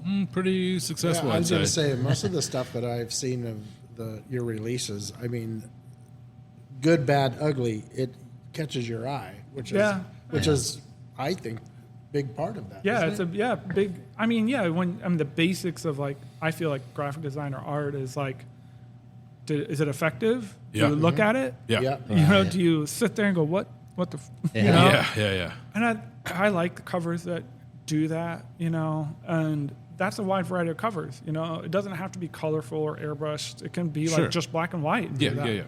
Yeah. It's so like, yeah, but we really both love that. So we did that. You know, I think he's really good at art, better than I am. But not that there's better or worse, but I think as the label went on, I got more involved with the art. Even though I did a lot of it before Orange Milk. Once Orange Milk started, it was mostly him in the first year, 2 years. But then as we did more releases, it became so incumbent on him to do the work that Yeah. I started to do it too. Yeah. And I had to kind of play catch up to the standard he held. Okay. But I did. I actually studied Photoshop to try to appease that burden because I really wanted to. Man. And I actually kind of did it to lift the burden off of him. It wasn't so much like, I'm going to become the best artist. It Sure, wasn't. sure. It was just me like, Division of labor kind of I was thing. like, yeah, I wanted Yeah. both of us to be able to do that because part of the reason we could keep going was we didn't have to pay for a cover artist. Yeah. And we certainly weren't going to let it look like shit. So Right. Right. So you guys have had a hand in almost everything released. Everything. Yeah. So are there any artists that come to you and say, this is the art we have and we would like this? And is it a vibe thing with you guys that you say, oh, yeah, this fits? Yeah, I mean, that just happened with the band from Poland that just came out, and I can't say it right, Zest, I think, that I just released. They had the cover, but the cover is by a pretty well-known artist, and they sent, me the demo, but a person in the band is someone we've already released, so I knew that. Oh, okay. And they're like, this is a cover we want to use. And usually when people do that, the cover sucks. But this particular one really struck me. I was like, wow, this is a good one. I was like, and then part of the reason I agreed to it was we don't have to do the cover because it's sometimes so much work. And, and the more I'm doing my own music and other things, I'm just like, unless I'm really, because I get commissions too, so I have to balance between doing it for free or getting paid to do one. I really get paid to do. You can take more airplane flights. Yeah, more when I'm 6 years old. Boy, the wealthy. Yeah, they just the wealthy They live. just keep getting wealthier. One of the things I think of with your label and its aesthetic, I'm sure there are many labels out there who have kind of their thing, but one of them that I'm really into that I think of, it's not the same. But when I see a record from that label, ECM, the German jazz label, which I'm kind of obsessed with, it's like, oh, well, you know it as soon as you see it. Yeah. And it could, same thing as you're saying, it could be black and white, could be color, it could be a beach, it could be whatever. You just see it and you're like, oh, that's an ECM record or Windham Hill. Yeah, I was going to say. Or Windham 4AD. Hill. Yeah. Yeah. Or 4AD. 4AD is another one too. Yeah, you look all at their it. artwork was done by They had Iva similar, or I forget the whoever. name. Yeah. But so there is, I guess, an advantage to it because when you see your stuff, you're like, well, that has to be Orange Milk, and if it's not, it's Orange Milk adjacent. something. Inspired by it. Yeah. So what is it like in 2025 to run a label other than the jet setting and the flying around the world? So I guess you had a limo that brought you here. Yeah. I rode my bike. right. So I guess my and I couldn't guess afford a car. kind of to that. Yeah. Follow up. What has this label afforded you to do? Like where is it taking you? What projects have you done that you don't think you would have done without the people knowing this label and this label? That's a good question. Well, the project I've been doing with my friend Mari, the Unpronounceable Name Band. Yeah, the one with the dashes and dash, things. dash. I wanted to ask you, like, how do you even say that? There is none. It's just Okay, good. dash, dash, So I don't. It's like the symbol. Yeah, It's just Prince. just like Prince. yeah, it's just dash dash dash. Yeah. dash, dash, dash, Yeah. dash. Yeah. I did that on purpose for a lot of reasons. Oh, I'm I don't sure really you did. care if, but yeah, that I met Mari because of Orange Milk a long time ago. I had released under my own name a record called Number 00 and Clean Life, and it got some like press and some attention, and then WNYU invited me to play their South by Southwest showcase. Oh, wow. So I went down and played it, and it was with like Wolf Eyes and my friend Mari came to see me, but we had already talked online a little bit, and she was just like, I really like that record you put out. I'm gonna come see you. So we met, and then hung out. We really got along, and then essentially, long story short, I was like, we should make music together. But we had already done a release for her called Fireside Chat Room after that. And then we did another one called Mari for her after that. And then we started our band. And but that, I think without Orange Milk, that would have maybe never happened. You know, so that was like, and that's kind of all I do. And to be honest, like that's somewhat what I'm known for. I mean, that's got a ton of press. We've toured on that like 3 times. Wow. Yeah, like you've done a showcase up in Toronto, was it, or up in Canada? A long time ago, Orange Milk did a showcase in Montreal. Montreal. Well, yeah, as part of SUNY. North Del Popo. North America. Sorry. Well, I forgot this festival's called, but we did like an orange milk showcase. This is a Okay. long time ago, though. We also did an orange milk showcase for the Northside New York Festival. Oh, cool. That was a while ago too. But we've done a couple of orange milk like showcases and festivals where it's not where like either Keith and I play and other orange milk people play, or just a bunch of orange milk people play. Just depends on the show, you know. But the Northside one was a bigger deal because we have some artists who are totally unknown, and we have some that are really well known. And the one in Northside, it was all like all the heavy hitters played. So How do you like playing live? I hate it. Do you?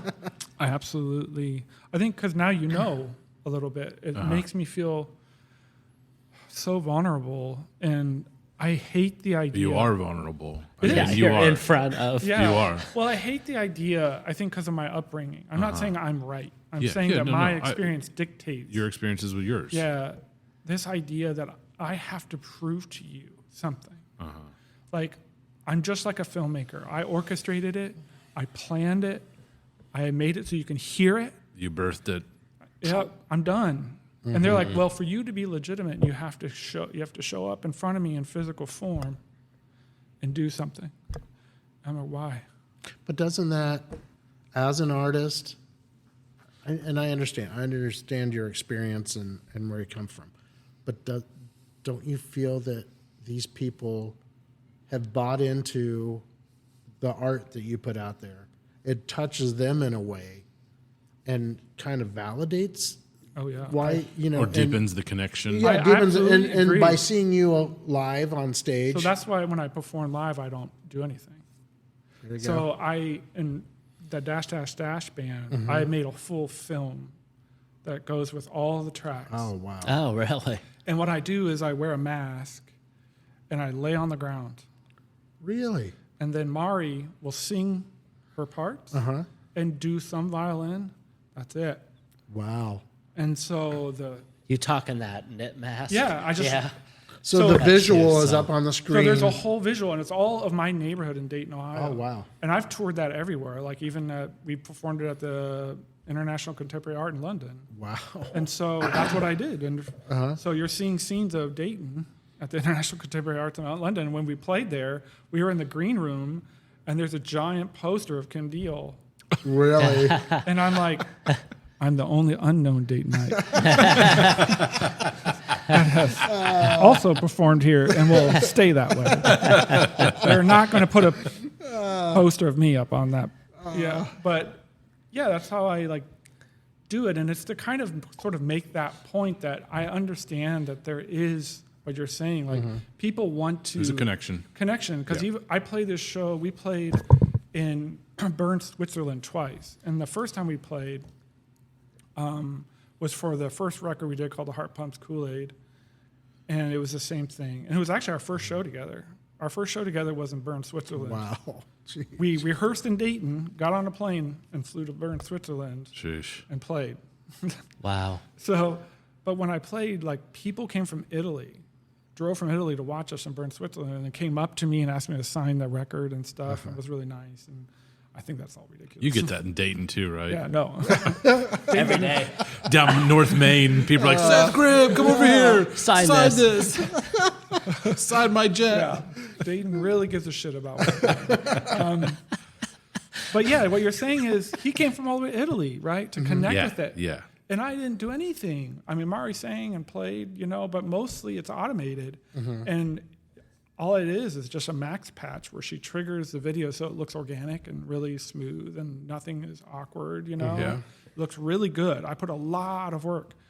Like, I wrote all the songs. I made all the films. It Yeah. took forever. It took Yeah. me years. Yeah. So by then, I don't feel any obligation to do anything other than I will show up for you. Right. And I'm going to lay right there to kind of show, like, to me at least, I feel like there's a lot of people who went through what I went through. Like, they're not allowed to play. They weren't trained to play. Maybe they don't. But it's like a Daniel Johnson thing. Yeah. But they still are going to play. They're still are going to push that. Yeah. That deep emotion they have. You know what I mean? And I love that kind of art where it's Yeah. just shoving it almost. And it's like almost like not spitefully subversive, but organically subversive. Like it just is. Yeah. And I love that idea. So I kind of like, I like performing that way because it's less anxiety. I don't do anything, right? But also I don't feel shame in it because I did all that work. Without me, this wouldn't exist. Sure. And people are like moved by it. And they're Yeah. also like, it looks really strange that someone's just laying there while she sings. You know what I mean? It's like, and I like that. It's like adds more to it. It looks better than me trying to be like, look, I pushed a button. Like, who cares? Like, well, I went there to watch him push a button. Right. I think it's more interesting, like, that motherfucker just laid on the ground. Like, I swear I heard him snoring. yeah. And I do think it helps that Mari, who's a trained musician, she even teaches music at the New School in New York, is up there performing. And somehow I just been extremely blessed, from like Jeremiah to Todd to Mari. People who are extremely skilled have wanted to play music with me. So that's helped my insecurity a little bit to be like, well, you know, like there's something I'm offering, or they wouldn't bother with me, you know? Well, and you wouldn't be a label that's put out 200 plus releases with. I'm sure. I don't know if you have hard data on this, but I'm sure you have a loyal following who are like people are into your stuff as a whole. Maybe write a little deeper with certain artists versus others, but you have to have people who follow what you do as a whole, right? Yeah, I mean, there's people who really into it. I think at this point, Orange Milk is more like a cultural sort of, like, I wouldn't say icon because that's really stupid, but like we've influenced the world. I think that's somewhat undeniable. Yeah. To what extent, who knows? Just maybe a hair, maybe a lot. I don't really know, but I think it's undeniable a little bit. Music really evolved since the Orange Milk, and the Orange Milk wasn't the sole proprietor of that. Sure. But we were definitely in the geist of pushing it with other people to like multi-genre, more acceptance of electronic music, more prominence of it, and we are a part of that. So now when people think of Orange Milk, I think they just think they were very influential in the underground. Yeah. And we have that. We don't do as many releases. I don't think we're the avid fan base. So we had an avid fan base for a while. We don't anymore. I think because music goes like that. You think about that, like Sonic Youth had a heyday, right? Sure. People have heydays. Yep. Our heyday's over, but I think we were still really influential, and I still like doing releases, so we still do them. Yeah. And I like that we're very grassroots. We're not corporate. We don't own masters. We pay the artist, and that's why we still do it ourselves, because we have to. We don't. That's another discussion. But. So back to Will's question, what does it look like to have a label in 2025 on your end, or at least your Logistically, version? you mean? Well, All of it. Like, I mean, how does a release come before you? What? How often are you getting demos from people? Every day. We get demos every day. I work with people like Lucy Liu. We just released for this year. She's incredible. And we released hers, and it did really well.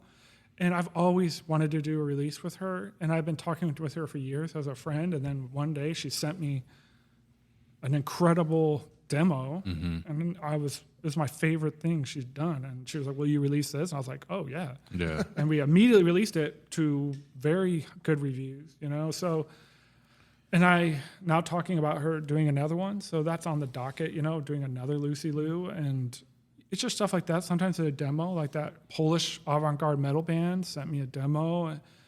And I listened to almost all the demos. And I was just like, this is top-notch weird. This is so weird. And that really draws me. When you can achieve weird without it feeling totally weird, but when you think about it, like, this is off-putting. Yeah. So stuff like that. But I think labels now, for the most point, are moot. They don't matter. But it has its ups and downs. I think that democratic process is okay, but the democratic process has been corporatized. Mm-hmm. So people's taste has narrowed. People don't give things a chance. Right. Oh, People definitely. think they know what they like, and they're not willing to move. And I think that really hurts culture. I think so. I think there's an upside to it, which anyone can maybe make a record and get known. Yeah. Which is for sure at this good. point. Yeah. Mm-hmm. But bad is there is no like challenging thing happening where it's like this label you loved is releasing something you don't totally like, but you might have given it a chance because you've been so dedicated to that curation. Right. I think that's a healthy thing. Yes. But I think gatekeeping is also bad. Yeah. So there's this like multiple spectrum of problems and positives, But I think labels are mostly mood. It's mostly clout at this point. Like, so if I get up on Thrill Jockey, or something like that, if you have a release on there, you have clout, you know? Do you get much else? No. And if you're famous, it's like, and a big label signs you, they're just going to steal money from you. Yeah. And you have to be okay with that. You're exchanging your clout for a $40,000 payment, and then maybe, it helps your longevity, maybe not, And so for us, it's just about community. For Keith and I, we've just committed to community. We decided when like Machine Girl was on our label, and we were making tons of money. We're getting a nod again from Sprinkle. That we know that he's excited whenever he just gestures wildly in the background. He goes out of control in his seat. Well, like when we did that, or like Food Man was quite popular. All these bands that got popular. I think either Keith and I had to commit to becoming more like a normal label that keeps masters and hoards them and makes money. Owns them.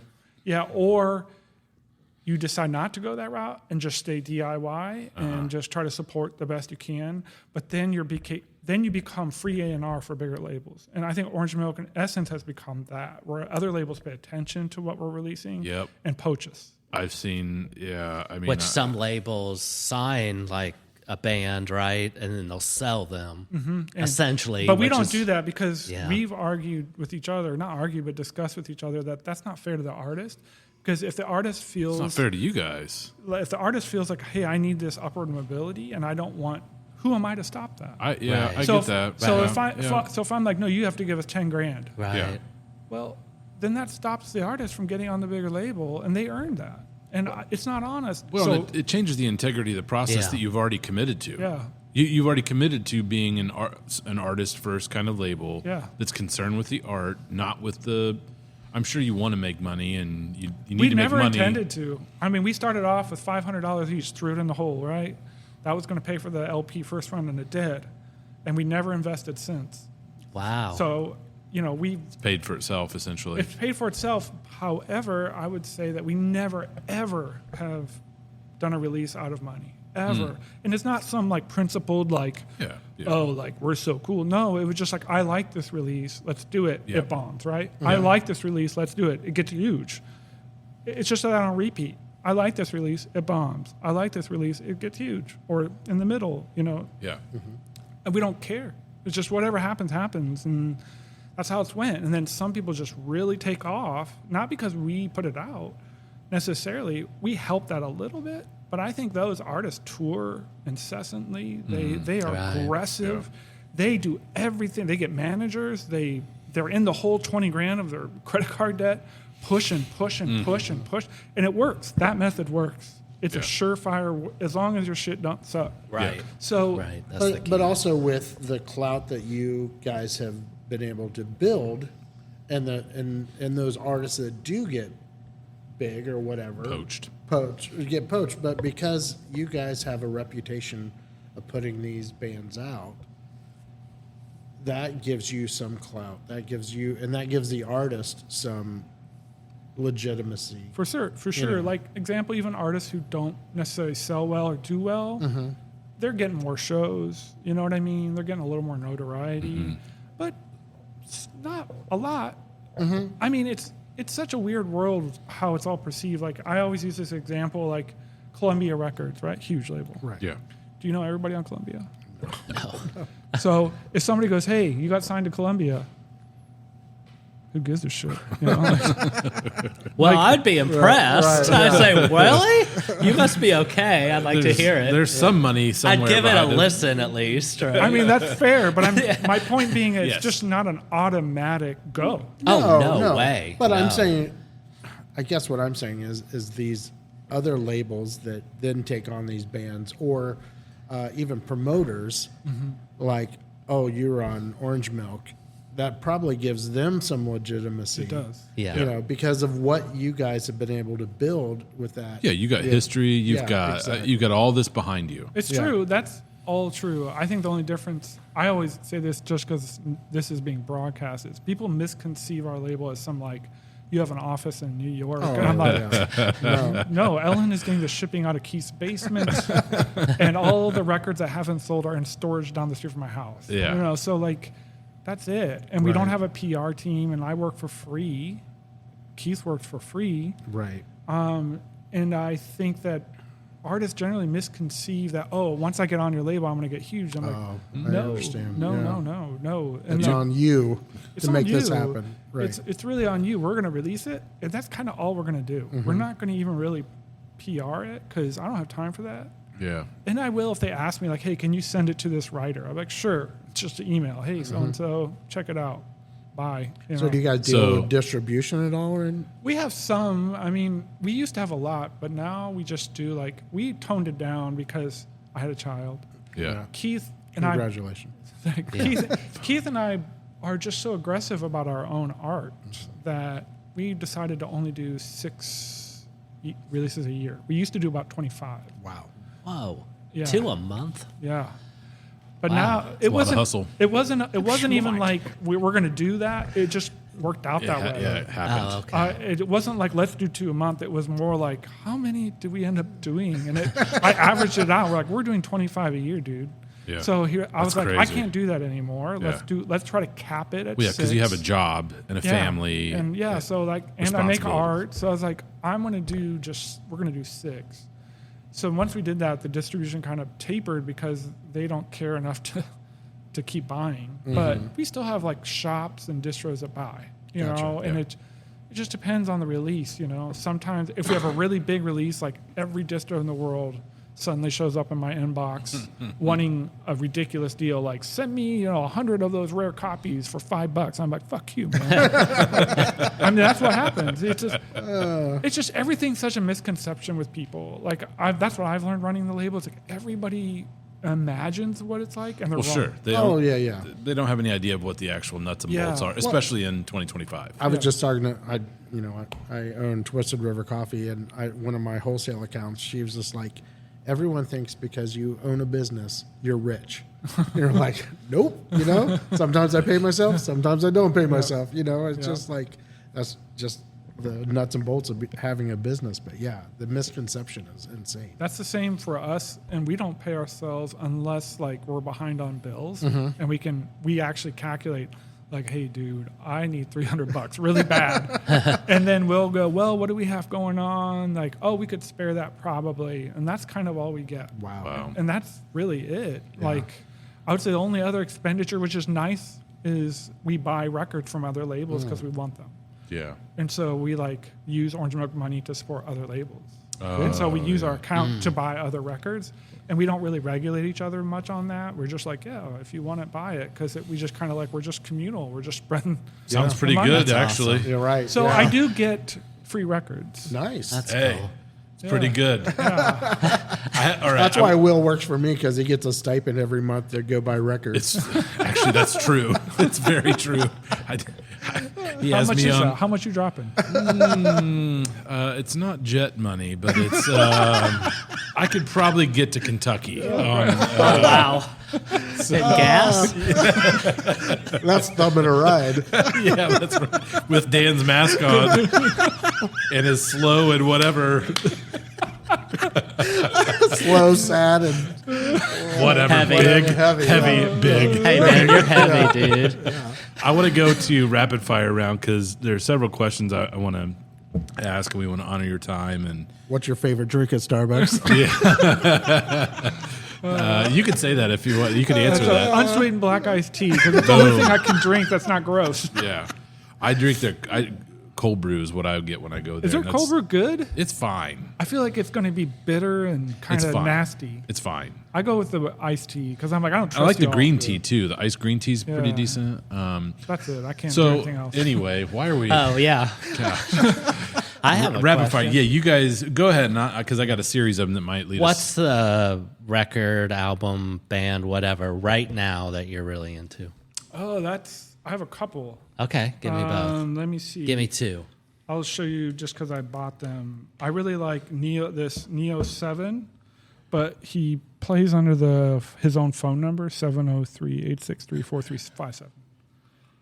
Yeah, I love this record. It's really good. Okay. I really Neo like 7. I Neo really 7. yeah, I really like this band. I found out because they said that my band was a big influence on them. This Caroline 2.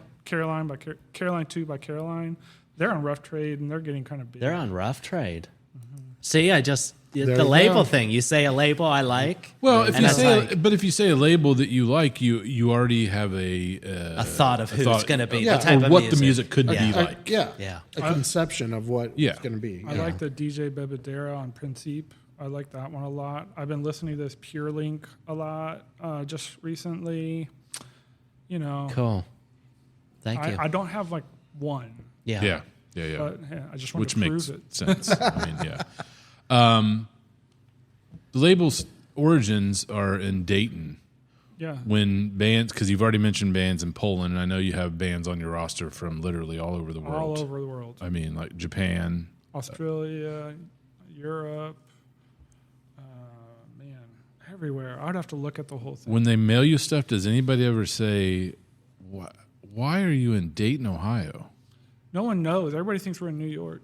Really? Yeah, I think like because I used to live there, and Okay. for a while we operated out of New York. Yeah. People think that, and I think people like that idea. I Yeah. think it's Yeah. a stupid idea, but Yeah, I like the idea of being from Dayton because I am. Yeah, I've lived here most of my life now. sure. Yep. And so, and Keith is from here, born here, Yeah. raised here. So like, but I don't know. No one knows. No one cares.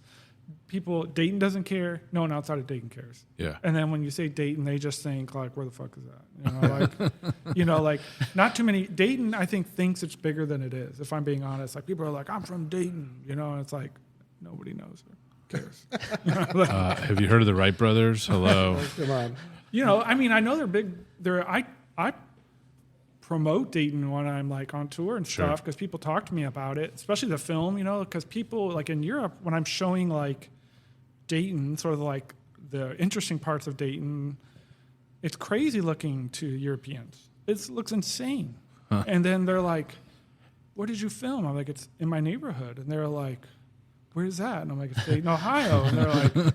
Where's that? They're like, oh, like, and then they'll ask where's that, and I'll tell them, and then I'll hype Dayton like, hey, it's where the Guided by Voices is from, Sure. Brainiac, Pixies, so like, and they're like, oh, and then some people don't know who that is, believe it Yeah. or not, they don't know who Brainiac is, Yeah. but. I mean, like I promote it all the time, and when I play, it's all Dayton, like, and I really am influenced by Dayton, Sure. like, because I'm a teacher, I'm so influenced by like what youth are doing and how youth present and the aesthetics. So I kind of like am interested in where they're from, and like the film is just a lot of like Dayton neighborhoods. Yeah. You know what I mean? So. I mean, you're basically like the modern Robert Pollard, teaching in Dayton, running your own label, putting records out. I don't get drunk on stage. You wouldn't know because you're laying down. No, laying it doesn't down. matter. Have a mask on. Nothing wrong with that. You're probably sleeping, aren't you, on stage? You're like, I'm would be an tired. That interesting flight was long. Perspective. I've come full circle on Guided by Voices though. I used to hate them. Really? Yeah, and now I don't. I kind of appreciate them. I forced myself to listen to a few records. Then I kind of was like, I kind of get this now. Yeah. I felt like this is like blue collar sloppiness that they take pride in. Yeah. and Right. it's really fun, and they're Yeah. having a good. I was like, I can get behind that. Yeah. I didn't enjoy the songs, but I was like, I love this idea. Yeah. I love it, and Yeah. so now I don't hate them. I don't listen to them, but I'm Yeah. like, good on them. Yeah.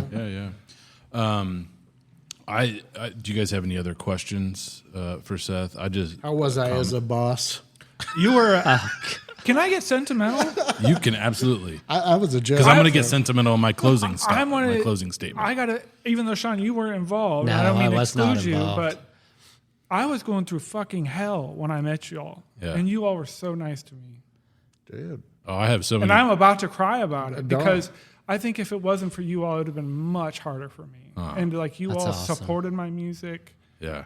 You sort of were nice to me. Very few people were nice to me. I'm not saying I deserved it or not. I don't know, but my parents were disowning me. I was leaving religion. I was living alone in a basement. I was very distraught. struggling with alcohol, and you all were so nice to me. So thank you. It sometimes meant a great deal to me. It really did. And when I think of you guys, I think so fondly of both of you. Oh, thank you. Yeah, thank you. You were Mutual. Yeah, exactly. One of my favorite incidents, there's two, but one of my favorite is that these two Japanese girls walk in and your back was to them and they started talking in Japanese and you turned around and answered them. Their eyes got so big. That was hilarious. Like, who is this guy? But also when it was a level 3 snow emergency. And I had to come pick you up at the end of your road. And you couldn't find anybody. And I was like, sure, I'll come in. Yeah. And you came and got me. I know. That was fun and also terrible. It was terrible. We got back and someone had posted a note on the door. Do you remember that? I don't. It said, "We were here. Where were you?" You're like, cut us some slack. Yeah, Welcome exactly. to Oakwood. Jesus Christ. I have so many fond memories of shows and going to shows from that era. I mean, that's what I started to say at the beginning is there's you start looking back on that and you're like, man, that was such a cool time. It was a great time. You know, it was before I had kids. I didn't even realize how footloose and free we were and being able to come in and drink coffee and talk about music and piss off some customers occasionally, disappoint them. I don't know. Also make their day. I mean, because people loved sort of the vibe that we had at that point. I just want to say thank you, Seth, for being with us, sharing your story. Yeah. You have people with your music and the art that you're creating that are, that have come along the journey with you, Orange Milk, everything before, and they don't even know your story. And I only knew parts of it. Right. And I think hearing your story only helps me appreciate your art and what you do now even that much more. So thank you for being honest and vulnerable and open. And, part of what, when we ran into each other, really as we're kind of ramping up this thing, and we hadn't seen each other, and we had lunch, the three of us, Dan, Sean, and I, or Dan, Seth, and I, at some point. Well, you had lunch with me and Mari and Claire, who are all, Claire Rousset is big now. She's on Thrill Jockey. I did? Yeah. It was Claire went by her dead name at that time. And I won't say it That's out of fine. respect. Yeah, you're good. Yeah, it was Claire and Mari. And Claire is on Thrill Jockey. She was in New York Times. But this was before that. And she was on tour with Mari. And I'm good friends with Claire. They stayed at they came to visit because they played in Cincinnati. And then we already had lunch arranged. And I said, well, I'm going to go eat lunch with my friend Will. Do you all want to come? And they said, yeah. And we all hung out at South Park. Yeah. I don't know if Dan was there. I don't recall. No, there was another time, but it was at South Park as well, the three of us, which may have been the last time we hung out. But that was a long time ago. It was too long 7 ago. years Too ago. long. And then I ran into you, and I did try and text you the next day, the number I had in my phone, which did not work. And half of this podcast absolutely sucks at social media, and their names are Will and Sean. I definitely The other half are pulling our slack. And so, I just we haven't, I'm just glad to be here with you today so we can hang out sometime soon beyond this off the microphone. Yeah, me too. We had talked about getting together. I think it was right after COVID, and that never happened. You're running your business. You got kids. Whatever. You got a kid. And all that. I have to tell you before we get too far. I was always. We're about there. What's the word I'm looking for? Enamored? No. You guys were so attracted. Well, that could be. You guys are so your knowledge of music was so much more than mine at the time. I was always almost afraid to talk about music with you guys. I love listening to you guys talk about music, but I was almost my knowledge of music compared to your guys' knowledge of music was so just different, small, just different. Yeah, but you guys were amazing. Didn't you guys play at the store at one point? I remember I played solo and I totally improvised. Yeah. I just was playing chords on a guitar and I was like, there you go. There you go. Crazy. Yeah. There you go. GCD, CDG, a little bit of A. Sing along if you know this one. E minor. Little kumbaya action. Danger, he's going minor. That's awesome. Well, Seth, man, we're so glad you joined us today, and look forward to hanging out beyond the mic at some point soon. Good luck Beyond with the everything. mic. I kind of like that for a next. Next podcast. Beyond the mic. Beyond the mic. Thanks for having me. The masked Dan Clayton. He just wears a mic in his lapel all day. I got a tiny And all the whiteies. crazy stuff he says to people. Nothing but tidy whities in the mask. You don't. That's it. You don't want to know the crazy stuff I say to The people. camera will not pan below the shoulders. But we promise you, I'm like everything is there. I'm like a Ken doll down there. Plastic? Plastic. No underwear? Wait, hold on. Wow. Anyway, I have a lot of questions about that. that's for another time. For Seth, thank- Beyond the Mic. Starring Dan Clayton. Miamisburg, Seth, thanks for Ohio. joining us, man. So great to be with you. And, Thanks, Seth. It was awesome. Thank you all for listening. We are terrible at promoting ourselves, but if you've made it this far in the podcast, please follow us, like, share, do all that stuff on the platforms we're on. And until next time, Dan, Sean, we'll see you guys soon. Seth, take care. Thank you. Peace. Peace.